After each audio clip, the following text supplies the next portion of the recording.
Guinéennes, Guinéens, chers compatriotes, à la veille de la nouvelle année qui s'annonce, je voudrais exprimer au peuple souverain de Guinée, y compris nos compatriotes établis à l'étranger, aux compatriotes alités et qui souffrent, aux frères d'armes en mission pour défendre la liberté et la démocratie, au personnel diplomatique accrédité dans notre pays, aux partenaires techniques et financiers ainsi qu'aux communautés étrangères qui ont fait le choix de vivre parmi nous, mes vœux de bonne et heureuse année 2024. Je souhaite à toutes et à tous une année de paix, de prospérité et surtout de santé, afin de poursuivre ensemble dans la sérénité la concrétisation de nos aspirations profondes pour notre pays. À tous les peuples du monde éprouvés par les conflits et diverses tensions, je renouvelle la sympathie et la solidarité du peuple de Guinée. En cette année qui s'achève, je réitère solennellement mon attachement indéfectible à la promotion du vivre ensemble, du dialogue et de la paix, ainsi que mon entière disponibilité à toujours apporter ma pleine contribution à l'avènement d'une Guinée émergente, plus solidaire, plus sûre et tolérante. Nos succès et nos satisfactions durant l'année écoulée suffisent à nous motiver pour en faire davantage et espérer mieux durant les 12 prochains mois. Nous sommes conscients des défis à relever. Cependant, il est évident que de manière générale, nous nous sommes améliorés en 2023. Et je voudrais vous exprimer ma fierté d'avoir contribué avec vous à cette avancée positive. L'apport de l'ensemble des Guinéens, des partenaires et amis de la Guinée est d'une importance capitale car c'est la somme de toutes nos contributions au bien-être du pays qui façonne le devenir de notre nation. Je vous exhorte à magnifier et à ne jamais douter de l'avenir radieux de notre pays. Guinéennes, Guinéens, chers compatriotes, des avancées considérables ont été réalisées dans notre processus de rétablissement du vivre ensemble. À titre d'exemple, les concertations initiées au lendemain de la prise des responsabilités par le Comité national des rassemblements pour le développement, en passant par les journées de pardon-vérité, le cadre de dialogue inclusif interguinéen et tout récemment la chaîne de solidarité mise en place spontanément pour venir en aide aux victimes de l'incendie du dépôt des hydrocarbures survenu à Kaloum sont une parfaite illustration du progrès accompli. C'est l'occasion pour moi d'adresser une fois de plus mes condoléances aux familles éplorées et de remercier les structures spécialisées, en particulier les forces de défense et de sécurité, les unités de secours pour les efforts consentis pour sauver des vies et les pays amis pour leur soutien et leur solidarité en faveur de notre pays pendant cet incendie dévastateur.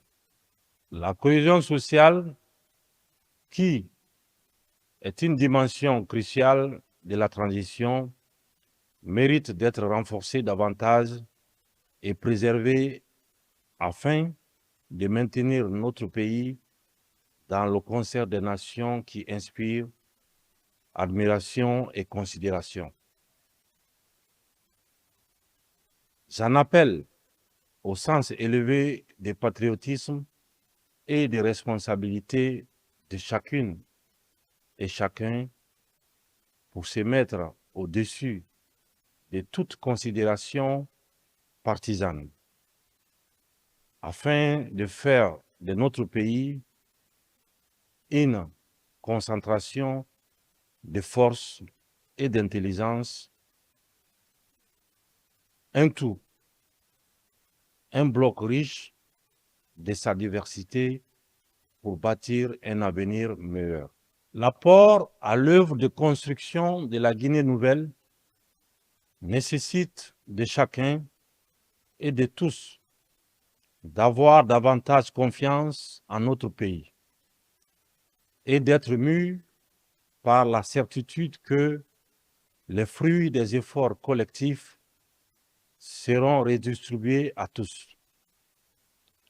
C'est ce qui justifie, et je tiens à le saluer, le protocole d'accord concluant entre le gouvernement, le patronat et le mouvement syndical qui a permis non seulement d'apaiser le climat social, mais également d'améliorer les conditions de vie des travailleurs guinéens. Ce protocole d'accord prévoit une augmentation échelonnée jusqu'à 35% sur la valeur de l'indice monétaire. La cotisation sociale, qui est une des mesures d'accompagnement, est destinée à la couverture médicale jusqu'à 80% pour les fonctionnaires et les contractuels d'État. Les retraités et les personnes en charge conformément au texte en vigueur 6 mois après la mise en application du régime contributif.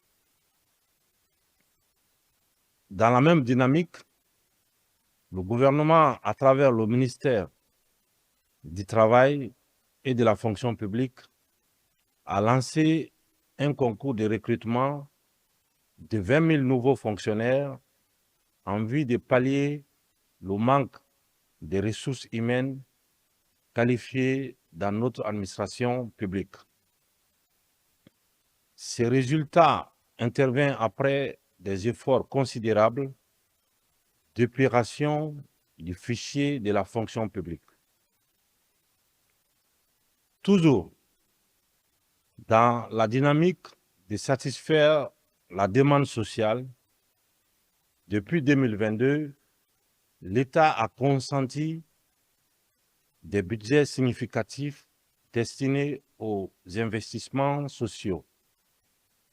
Cette augmentation a visé principalement à favoriser les couches les plus vulnérables, en particulier les femmes et les jeunes, et à renforcer leurs capacités pour le développement harmonieux de notre pays. Avec la part sociale largement au-dessus de celle consentie par le passé, les actions prévues en faveur de l'éducation, de l'emploi, de la santé et de l'amélioration des conditions de vie des travailleurs sont nettement visibles. Avec la tendance et la trajectoire amorcée, il ne fait l'ombre d'aucun doute que les réponses sociales pertinentes continueront à être apportées à de nombreuses préoccupations au cours de la nouvelle année qui s'annonce, parce que les réformes structurelles profondes de redressement de l'économie nationale et de la bonne gouvernance entreprises par le gouvernement seront davantage couronnées de réussites. Guinéennes, Guinéens, chers compatriotes, le processus de développement économique irréversible de notre pays est bien possible. Notre économie se porte bien malgré la conjoncture mondiale. Malgré les difficultés, notre économie est résiliente. Les avancées significatives réalisées par la Guinée dans la construction des fondements de l'émergence de son économie se sont illustrés au cours de l'année qui s'achève par la mise en œuvre d'un programme important de levier de développement dans tous les domaines. Le passage de notre pays de la catégorie des pays à revenu national faible au statut de pays à revenu national intermédiaire est l'une des preuves concrètes du résultat des réformes engagées. Dans le domaine des infrastructures, nous avons entamé un vaste projet de construction et de reconstruction des voiries urbaines dans le Grand Conakry et à l'intérieur du pays. Depuis le 5 septembre 2021, des résultats importants ont été atteints à travers notamment la mise en circulation de plus de 800 km de routes revêtues et plus de 1400 km de routes en terre pour désenclaver en faveur des populations rurales. Des ouvrages de franchissement importants ont été livrés aux populations guinéennes.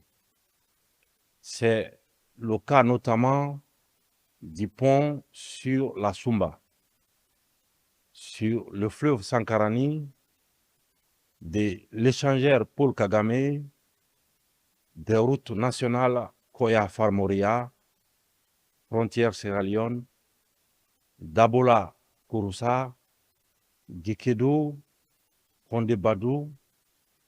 Il s'agit à ce jour de plus de 2000 km de routes réalisées. D'autres projets plus importants seront finalisés à Conakry et à l'intérieur du pays, à savoir les échangeurs du kilomètre 36 et de Bambeto, le pont unique à péage de Tanene, la route Kankan-Mandiana, les voiries urbaines à Conakry et de l'intérieur du pays. Ce sont là, entre autres, les éléments factuels, des preuves tangibles de notre engagement à ne pas renoncer à notre responsabilité, celle de servir notre patrie qui nous a tout donné. Notre volonté patriotique s'étend également au secteur de l'agriculture et de l'élevage, dont le budget a été considérablement augmenté pour faire face aux enjeux stratégiques de sécurité alimentaire. Ce budget a permis notamment l'élaboration d'une campagne agricole sans précédent dans toutes les préfectures, avec l'acquisition de plus de 60 000 tonnes d'engrais à un prix accessible et acheminé au plus près des utilisateurs. L'accompagnement des agriculteurs pour l'accès aux équipements, tracteurs, moissonneuses, décortiqueuses, j'en passe. L'agriculture est l'un des piliers du développement de notre pays. C'est pourquoi, dans le cadre de la politique de refondation verte, j'invite tous les Guinéens soucieux du développement de notre cher pays à investir dans l'agriculture pour atteindre l'autosuffisance alimentaire. Par ailleurs, au regard de la baisse tendancielle des appuis extérieurs, l'élargissement des bases de l'économie nationale et l'accroissement de la part des ressources propres dans le budget de l'État ont été, durant l'année 2023, des impératifs inscrits au cœur des stratégies gouvernementales de gestion du développement et de promotion de la recherche pour augmenter la productivité. De même, l'État s'est attelé à densifier la production et la rentabilité des exploitations minières. L'approbation définitive du financement du projet Simandou, estimé entre 15 et 20 milliards de dollars par la Chine à travers la NDRC, est un exemple éloquent.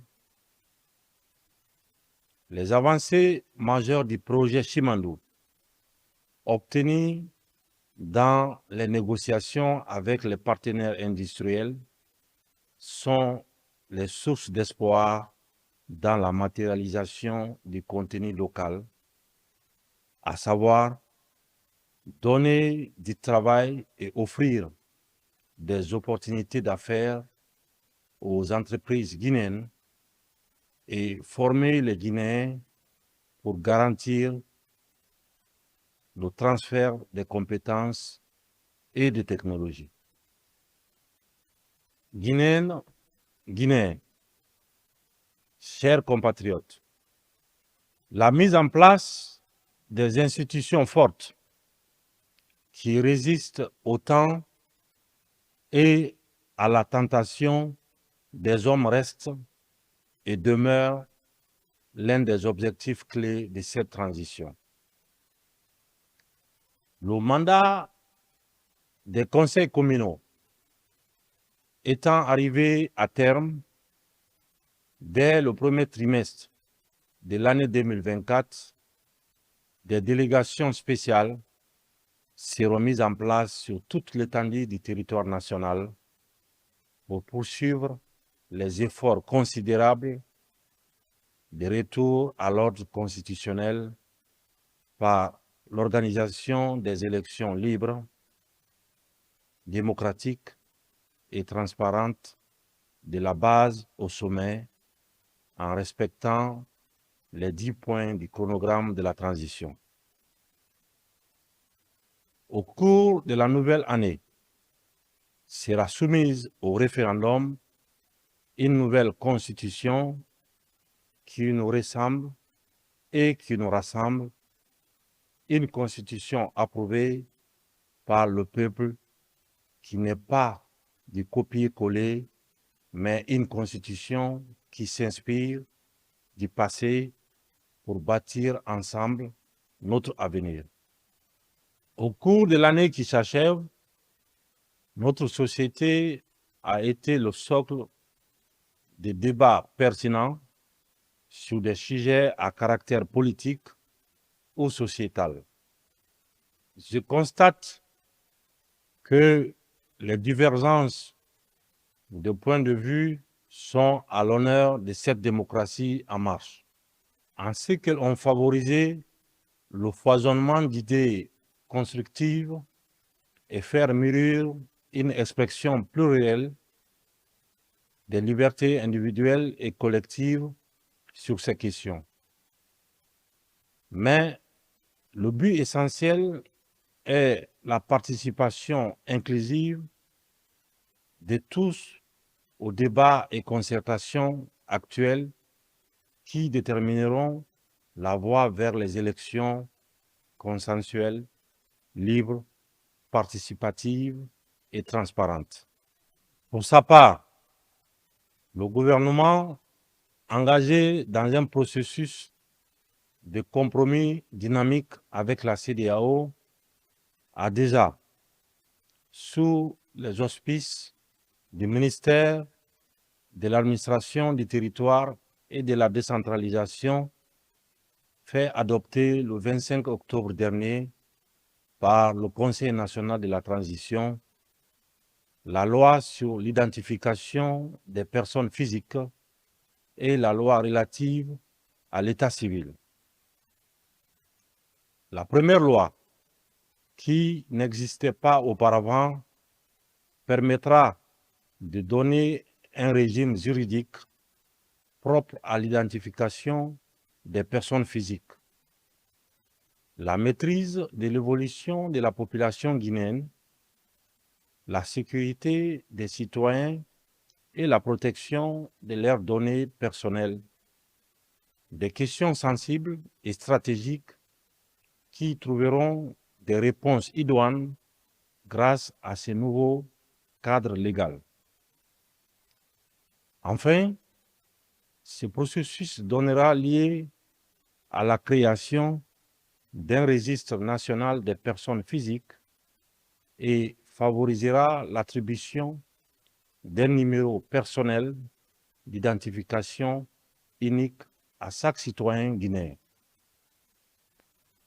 La seconde loi rapprochera l'état civil des populations avec le programme national de recensement administratif à vocation d'état civil, PNRAVEC, s'y ajoute le début de la cartographie censitaire qui est l'une des étapes majeures du processus de recensement général de la population et de l'habitat après la phase pilote de cartographie. Toutes ces actions de l'État visent à respecter ses engagements vis-à-vis des Guinéens. À date, le processus va bon train, étape par étape, et le gouvernement remplit toutes ses obligations tout en appelant les acteurs politiques à remplir leur part dans la dynamique patriotique de construction de notre État démocratique. Le raffermissement de notre jeune démocratie requiert de tous les acteurs une hauteur de vue, un esprit de discernement afin de toujours privilégier l'intérêt supérieur de la nation. Quant aux citoyens guinéens, ils demandent à jouer pleinement leur partition dans les décisions qui les concernent au plus haut point. C'est pourquoi j'attache du prix à ce que le peuple soit régulièrement consulté chaque fois qu'il y a des besoins. Je puis vous rassurer que le principal motif qui fonde toute mon action est de léguer à la postérité une société bâtie sur un socle de stabilité et tournée vers un avenir radieux, dans la réconciliation de toutes les filles et tous les fils du pays. Bonne et heureuse année 2024 à toutes et à tous. Je vous remercie.